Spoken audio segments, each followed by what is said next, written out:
तो कुछ व्यवस्था हो रही है जो हरियाणा से लोग आ रहे हैं उनके रहने की यहां पर? क्योंकि कल बहुत बड़ी लंबी लाइनें थी, डॉक्टर हैं, नर्सेज हैं जो दिल्ली के अस्पतालों में काम कर रहे हैं या दिल्ली से मेदांता जैसे अस्पतालों में काम कर रहे हैं, वो फंसे हुए थे बिल्कुल बॉर्डर पर, परेशान थे कल। मैंने ये बोला है कि लिस्टें बना लो, अगर जो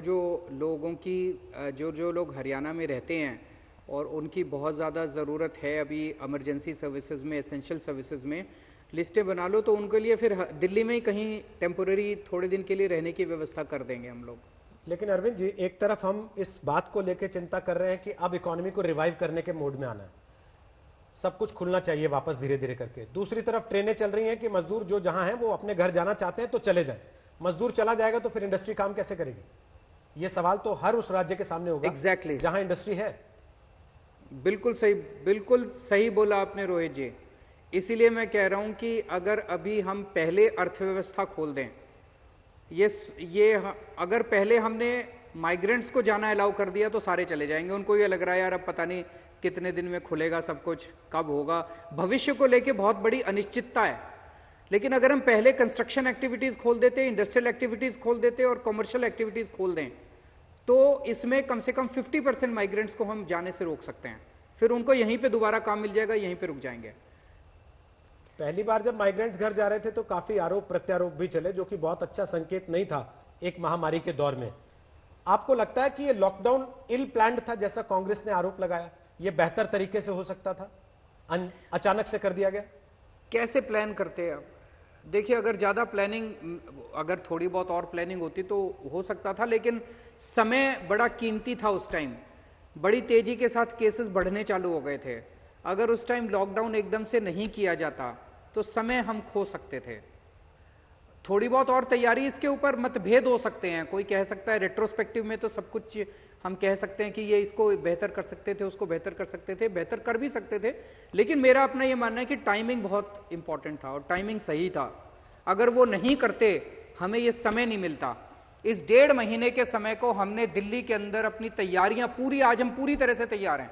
दिल्ली के मुख्यमंत्री के तौर पे आज मैं दिल्ली के लोगों को ये पूरा विश्वास दिला सकता हूं कि कोरोना की लड़ाई से कोरोना को डील करने के लिए आज हम तैयार हैं।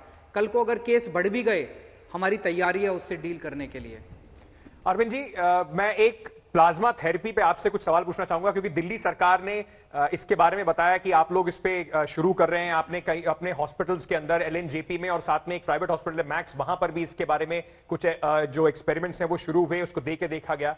आप खुद आए, आपने बयान दिया कि इससे काफी रिजल्ट्स जो हैं वो पॉजिटिव आ रहे हैं। उसके अगले दिन ही केंद्र सरकार का बयान आता है कि प्लाज्मा थेरेपी को सिल्वर बुलेट मत मान के चलिए, अभी बहुत लिमिटेड इसका दायरा है।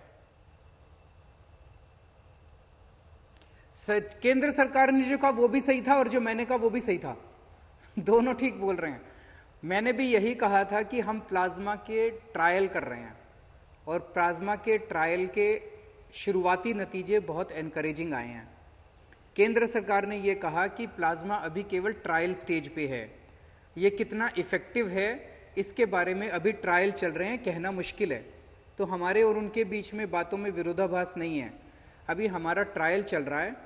ट्रायल का, जैसे मैंने कहा, हमें एलएनजेपी हॉस्पिटल में सीरियस मरीजों के ऊपर ट्राई करने की केंद्र सरकार से परमिशन मिली है। तो केंद्र सरकार ने यह भी कहा था भी जिसको परमिशन मिली है वो ही करे, जिसको परमिशन नहीं मिली वो ना करे। तो हमें परमिशन मिली है, हम लोग ट्रायल कर रहे हैं। तो एलएनजेपी में पहला मरीज जिसको प्लाज्मा दिया गया था वो परसों ठीक होके वो अपने घर चले गए हैं। और मुझे बड़ी खुशी है कि अगर हम लोगों की जान बचा पाएंगे प्लाज्मा की वजह से, सीरियस मरीजों की जान बचा पाएंगे तो बहुत अच्छा होगा। लेकिन फिर से मैं चेतावनी दे दूं, मैं केंद्र सरकार की बात से सहमत हूं। अभी ट्रायल चल रहे हैं, शुरुआती नतीजे अच्छे हैं, लेकिन अभी थोड़ा सा इंतजार करना पड़ेगा। दूसरा, प्लाज्मा में ये निकल के आया है कि अगर कोई व्यक्ति एकदम डेथ बेड पे है तो उसको बचाना मुश्किल है। लेकिन अगर हमें ये लग रहा है कि अभी उसकी हालत डिट्यूरेट होनी चालू हुई है, अभी पूरी तरह से डिट्यूरेट नहीं हुई, उस स्टेज पे अगर प्लाज्मा दे दिया जाए तो नतीजे ज़्यादा बेहतर आ रहे हैं। लेकिन फिर भी अभी ट्रायल है, डॉक्टर्स कर रहे हैं। जैसे जैसे जो नतीजे आएंगे वैसे वैसे आपको बताते जाएंगे। आज ही मैंने एक और खबर पढ़ी है कि अमेरिका के अंदर और इंग्लैंड के अंदर काफ़ी बड़े स्केल के ऊपर, यहाँ तक कि चाइना भी ये ट्रायल्स, प्लाज्मा के ट्रायल्स कर रहे हैं। और सभी देशों ने ये कहा है कि प्लाज्मा के नतीजे, ट्रायल्स के नतीजे, अभी शुरुआती नतीजे अच्छे आ रहे हैं, हर जगह आ रहे हैं, केवल दिल्ली में नहीं, दूसरे देशों में भी अच्छे नतीजे आ रहे हैं। तो सेंटर से आपको पूरा सपोर्ट मिल रहा है या कोई कसक बाकी है? नहीं, सबको, मुझे लगता है कि इस टाइम जब हम लोग प्रधानमंत्री जी जो सभी मुख्यमंत्रियों के साथ बैठक करते हैं, तो दूसरे मुख्यमंत्रियों को भी जब सुनते हैं, मुझे लगता है कि सभी को सहयोग ठीक ठाक मिल रहा है। अच्छा कोऑर्डिनेशन इस टाइम चल रहा है केंद्र सरकार और सभी राज्य सरकारों के बीच में। हमें दिल्ली सरकार को इस टाइम किसी भी तरह की कोरोना को डील करने के लिए किसी भी तरह की कोई शिकायत नहीं हो रही है। अरविंद जी, लेकिन मैं इस पे थोड़ा सा अपील करना चाहूंगा केंद्र सरकार से कि ये जो पूरे दिल्ली को रेड बना दिया, इसको अगर वो रीथिंकिंग कर लें, पुनर्विचार इस पे करें और केवल कंटेनमेंट जोन्स जो हैं, कंटेनमेंट जोन की परिभाषा को और ज़्यादा सख्त कर दीजिए, लेकिन कंटेनमेंट जोन्स को छोड़ के बाकी दिल्ली को खोल दीजिए। और अगर थोड़ा सा उनको वो है तो जैसे मार्केट खोलें, ऑड इवन कर दीजिए दुकानों को, कि एक दिन ऑड नंबर की दुकानें खुलेंगी, एक दिन इवन की खुलेंगी, थोड़ा सोशल डिस्टेंसिंग भी हो जाएगा। लेकिन अब अर्थव्यवस्था को खुलने का टाइम आ गया है। रोहित, शायद हमें कोरोना की बस एक सवाल तैयारी से जुड़ा हुआ, केंद्र से जुड़ा हुआ, मुझसे पूछना चाहता हूं कि शायद अरविंद केजरीवाल ऑपोजिशन जहां पर है बीजेपी की, वहां एक लौते मुख्यमंत्री होंगे जो केंद्र सरकार की तारीफ कर रहे हैं, क्रिटिसिज्म नहीं कर रहे हैं। चाहे आप ममता जी को ले लीजिए, चाहे आप केरला चले जाइए, वहां पर केंद्र सरकार के लिए उद्धव ठाकरे ने भी कई बार बात कही कि हमें पूरी तरीके से सहयोग नहीं मिल रहा है। तो अरविंद जी, क्या केंद्र का कुछ इस बार चुनाव जीतने के बाद कुछ नजरिया बदल गया है आपके लिए? देखिए कि पिछले 2-2.5 महीने से जब से हम कोरोना से डील कर रहे हैं, तब से हमने जैसे अभी थोड़े दिन पहले वो रैपिड टेस्टिंग किट आई और उसमें हम लोगों ने उनको फ़ोन किया और उन्होंने हमें रैपिड टेस्टिंग किट दे दी। हमने पीपी किट मांगी, उन्होंने पीपी किट दे दी। तो अभी तो मैं केवल उसी बेसिस पे, मैंने जैसे बताया, मैं इस टाइम बिल्कुल राजनीति की बात नहीं करना चाहता। मेरा मकसद केवल और केवल इस टाइम अपने दिल्ली के लोगों के लिए कोरोना के इंतजामों की तैयारी करना है।